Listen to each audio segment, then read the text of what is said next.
Right. Islam in India. అసలు ఇండియాలో ఇస్లాం ఎలా ఎస్టాబ్లిష్ అయిందనే దాని గురించి చూద్దాం. ఘోరీ, ఘోరీ. ఇస్లాం ఎస్టాబ్లిష్ గురించి మాట్లాడేటప్పుడు మనం ఎవరి గురించి మాట్లాడతామంటే మొహమ్మద్ ఘోరీ కోసం డిస్కస్ చేద్దాం. ఎందుకంటే ఘోరీ కంటే ముందు పర్షియన్ ఇన్వేషన్స్ జరిగాయి. గ్రీక్స్ ఇన్వేషన్స్ జరిగాయి. అలెగ్జాండర్ ఇన్వైట్ చేశాడు. పర్షియన్లు ఇన్వైట్ చేశారు. దాంతో పాటు గజనీ మొహమ్మద్ కూడా ఇన్వైట్ చేశాడని మాట్లాడుకుంటాం. గజనీ మొహమ్మద్. సో, ఇక్కడ ఈళ్ళెవరూ గూడా ఇండియాలో పొలిటికల్‌గా ఎస్టాబ్లిష్ అయ్యేదానికి ఇన్వేషన్స్ చేయల. బట్ మొహమ్మద్ ఘోరీ ఇన్వేషన్ చేసేటప్పటికి ఇండియాలో ఇస్లాం అనేది ఎస్టాబ్లిష్ అవ్వాలన్న కాన్సెప్ట్‌తో అక్కడ ఇన్వేషన్‌లు జరుగుతాయన్నమాట. ఓకే. సో, దానివల్ల in 1175 AD. In 1175 AD Mohammad Ghori attacked India for the first time. 1175 నుంచి ఇన్వేషన్స్ అనేవి జరుగుతాయి. సో, నార్త్ వెస్టర్న్ రీజియన్‌లో ఇన్వేషన్స్ చేసుకుంటూ ఉంటాడు ఘోరీ మొహమ్మద్. ఓకే. ఈ ఘోరీ మొహమ్మద్ ఇన్వేషన్‌లు చేసుకుంటూ ఉన్నప్పుడు మన ఇండియాలో ఈ ఏరియాలో ఉందే పీఆర్‌సీ, పృథ్వీరాజ్ చౌహాన్ అని పిలుస్తాం. సో, పృథ్వీరాజ్ చౌహాన్ మీద 1191 ఏడీ. ఓకే. 1191 ఏడీలో ఘోరీ మొహమ్మద్ అటాక్ చేస్తాడు. ఘోరీ మొహమ్మద్ అటాక్ అనేది జరుగుతది. సో, ఈ అటాక్‌లో ఘోరీ మొహమ్మద్‌ని పృథ్వీరాజ్ చౌహాన్ ఓడిస్తాడు. He defeated Ghori Mohammad. Prithviraj Chauhan defeated Ghori Mohammad in 1191 first Tarain war అంటాం దీన్ని. First Tarain war. Tarain war 1. Okay. Again second. So, ఇదే పీరియడ్‌లో సో, ఇక్కడ పృథ్వీరాజ్ చౌహాన్ ఉన్నప్పుడు so, this is about Kannauj. Kannauj. So, Kannauj was ruled by Jayachandra. Jayachandra. The ruler of Kannauj was Jayachandra. Okay. There were disputes between Jayachandra and Prithviraj Chauhan. Okay. Because of her daughter Samyukta. Prithviraj Chauhan forcibly married Samyukta. సంయుక్తను పెళ్లి చేసుకుంటాడు బలవంతంగా. సంయుక్త ఎవరంటే జయచంద్ర కూతురు. So, ఇక్కడ Prithviraj Chauhan versus Jayachandra.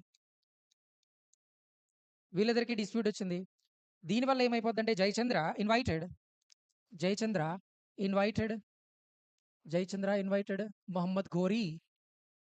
Mohammed Ghori. Okay. Jayachandra invited Ghori to India to invade Prithviraj Chauhan. Prithviraj Chauhan మీద attack చేసేదానికి జయచంద్ర ఎవరిని పిలుస్తాడంటే మొహమ్మద్ ఘోరీని పిలుస్తాడు. ఘోరీ ఎప్పుడైతే ఇండియాకి వస్తాడో చూడండి. ఘోరీ ఇండియాకి వచ్చేటప్పుడు ఇతనికి సక్సెడర్స్ ఎవరు ఉండరు. వారసులు ఎవరు ఉండరు.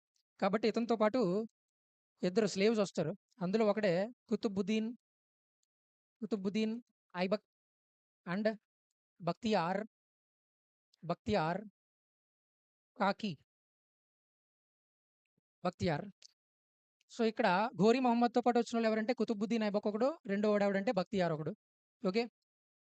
So, Ghori Mohammad along with Qutubuddin Aibak and Bakhtiyar to invade PRC. ఇండియాకి వచ్చేసాడు. ఎవరికి సపోర్ట్ చేశాడంటే ఇక్కడ జయచంద్రకి సపోర్ట్ చేస్తాడు.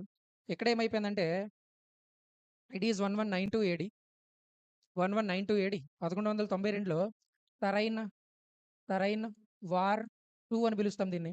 తరైన్ వార్ 2 అంటాం. It is between PRC Prithviraj Chauhan versus Jayachandra. Jayachandra. జయచంద్రకి ఇక్కడ సపోర్ట్ చేయడానికి వచ్చినోడే మొహమ్మద్ ఘోరీ. ఘోరీ మొహమ్మద్. రైట్. సో, ఇందులో ఈ వార్‌లో in the second Tarain war Prithviraj Chauhan was defeated by Jayachandra and Ghori Mohammad.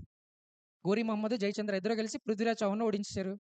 So, Prithviraj Chauhan ఇతను లీడ్ చేసే రీజన్స్ ఏవంటే అజ్మీర్ అండ్ ఢిల్లీ. అజ్మీర్ అండ్ ఢిల్లీ. ఈ అజ్మీర్, ఢిల్లీని ఎవరు ఆక్యుపై చేసుకున్నారంటే ఘోరీ మొహమ్మద్ ఆక్యుపై చేసుకుంటాడు. Ajmer and Delhi was occupied by Ghori Mohammad. So, Ajmer, ఢిల్లీలో ఘోరీ మొహమ్మద్ తరపున ఎవరినొకరిని అపాయింట్ చేయాలి కాబట్టి ఇతను కూడా ఇద్దరొచ్చారని మాట్లాడుకున్నాం. అందులో ఒకడే కుతుబుద్దీన్ ఐబక్. కుతుబుద్దీన్ ఐబక్. కుతుబుద్దీన్ ఐబక్‌ని ఈ ఢిల్లీ, అజ్మీర్‌లో అపాయింట్ చేసి ఎళ్ళిపోతాడనమాట. మళ్ళీ గజనాకెళ్ళిపోతాడు. Okay.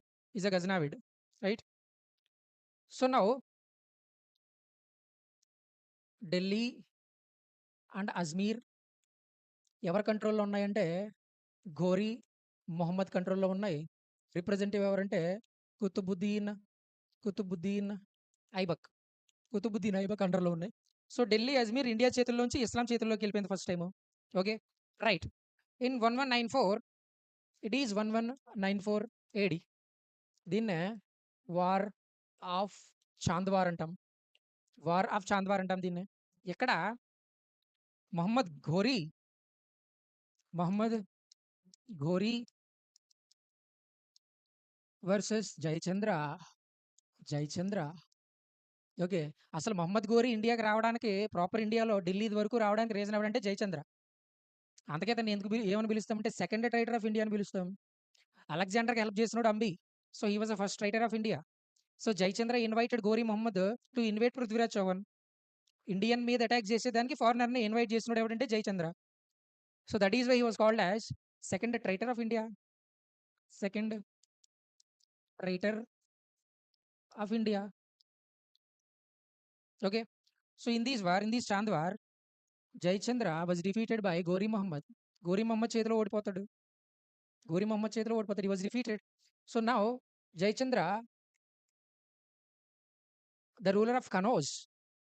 Now the Kannauj was occupied by conquered by Ghori Mohammad. Ghori Mohammad కనౌజ్‌ని కూడా ఆక్యుపై చేసేసాడు. సో, ఆ పీరియడ్‌లో కనౌజ్ ఎవరి చేతుల్లో ఉంటే నార్త్ ఇండియా మొత్తం ఆళ్ళదే. ఒకప్పుడు పాటలీపుత్ర ఎవరిదైతే నార్త్ ఇండియా మొత్తం ఆళ్ళదే. Who rules the Pataliputra, they will got the power on north India. But in this period, in that period, who rule Kannauj, the power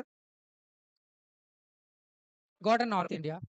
north India మీద కనౌజ్‌ని ఎవడైతే పరిపాలిస్తాడో ఆడిదే. సో, ఇక్కడ జయచంద్ర ఓడిపోయాడు కాబట్టి ఘోరీ ఆక్యుపైడ్ కనౌజ్. సో, కనౌజ్‌లో కూడా ఘోరీకి సంబంధించిన ఎవరో ఒకరిని అపాయింట్ చేయాలి కాబట్టి యాజ్ యూజువల్‌గా ఢిల్లీ, ఢిల్లీ అండ్ అజ్మీర్, ఢిల్లీ అండ్ అజ్మీర్‌లో కుతుబుద్దీన్ ఐబక్‌ని అపాయింట్ చేసాడని మాట్లాడుకున్నాం. సేమ్ మళ్ళీ కుతుబుద్దీన్ ఐబక్‌ని, కుతుబుద్దీన్ ఐబక్‌నే మళ్ళీ ఇక్కడ కనౌజ్‌లో కూడా అపాయింట్ చేస్తాడు. So, Delhi, Ajmer, Kannauj were under controlling of Mohammad Ghori under the representation of Qutubuddin Aibak. Qutubuddin Aibak చేతిలోకి వచ్చేసాయి మొత్తం. ఢిల్లీ, అజ్మీర్ అండ్ కనౌజ్. ఢిల్లీ, అజ్మీర్, కనౌజ్‌లో ఇస్లాంని ఎస్టాబ్లిష్ చేసాడు కాబట్టి, so, establisher of Islam in India ఎవరిని మాట్లాడతామంటే ఇక్కడ ఘోరీ మహమ్మద్. ఘోరీ మహమ్మద్ ఇతని టార్గెటే అది. To establish Islam empire in India. Ghazni Mohammad India మీద ఇన్వైట్ చేసాడు గానీ, తన టార్గెట్ ఏంటంటే to destroy the wealth of India. ఇండియాలో ఉన్న వెల్త్‌ని డెస్ట్రాయ్ చేయడమే గజనీ మహమ్మద్ యొక్క టార్గెట్. బట్ ఇక్కడ ఘోరీ మహమ్మద్ ఇస్లాంని ఎస్టాబ్లిష్ చేయాలనుకున్నాడు ఇండియాలో. దానికి హెల్ప్ చేసింది జయచంద్ర. ఓకే. మధ్యలో బలైపోయినోడు ఎవడంటే పృథ్వీరాజ్ చౌహాన్. రైట్. సో, ఇక్కడ చూడు ఢిల్లీ, అజ్మీర్, కనౌజ్. సో, ఇండియాలో ఘోరీ మొహమ్మద్‌కి సపోర్ట్‌గా రిప్రజెంట్‌గా ఉన్నవాడు ఎవడంటే Qutubuddin Aibak. Qutubuddin Aibak. So, it is 1206 1206 1206లో ఘోరీ, ఘోరీ మహమ్మద్, ఘోరీ మొహమ్మద్ అనే ఆయన ఒక రివాల్ట్‌లో భాగంగా చచ్చిపోతాడనమాట. కొక్కర్స్, కొక్కర్స్ అని ఒక ట్రైబ్ ఉంటది. కొక్కర్స్ అని ఒక తెగ ఉంటది. ట్రైబ్ ఉంటది. ఈ కొక్కర్స్ చేతిలో చచ్చిపోయినాడు ఎవడంటే ఘోరీ మొహమ్మద్. ఘోరీ మొహమ్మద్ చచ్చిపోయినాడు కాబట్టి, so, now Qutubuddin Aibak became independent in India. Ghori మహమ్మద్‌కి ప్రతినిధిగా ఉన్నాడు. రిప్రజెంట్‌గా ఉన్నాడు. సో, ఆయనే చచ్చిపోయినప్పటికి కుతుబుద్దీన్ ఐబక్ ఏమైపోతాడంటే ఇండిపెండెంట్ అయిపోతాడు ఇన్ ఇండియాలో. ఇండియాలో కుతుబుద్దీన్ ఐబక్ ఇండిపెండెంట్ అయిపోయాడు. ఇండిపెండెంట్ అయ్యి ఢిల్లీలో ఒక కొత్త సామ్రాజ్యాన్ని ఏర్పాటు చేసుకొని కొత్త వంశాన్ని పరిపాలించడం స్టార్ట్ చేసాడు. దాన్ని slave dynasty of Delhi sultanate అని పిలుస్తాం. ఢిల్లీ, ఢిల్లీ సుల్తానేట్. ఓకే. ఇలాగా ఇండియన్ సపోర్ట్ వల్లే ఈ ఇస్లాం అనేది ఇండియాలోకి వచ్చిందని మాట్లాడుకుంటాం. ఇలాగ ఢిల్లీ సుల్తానేట్ అనేది ఇండియాలో ఎస్టాబ్లిష్ అయిందని మాట్లాడతాం. దానికి కారణం ఎవరంటే మహమ్మద్ ఘోరీ. ఓకే. రైట్.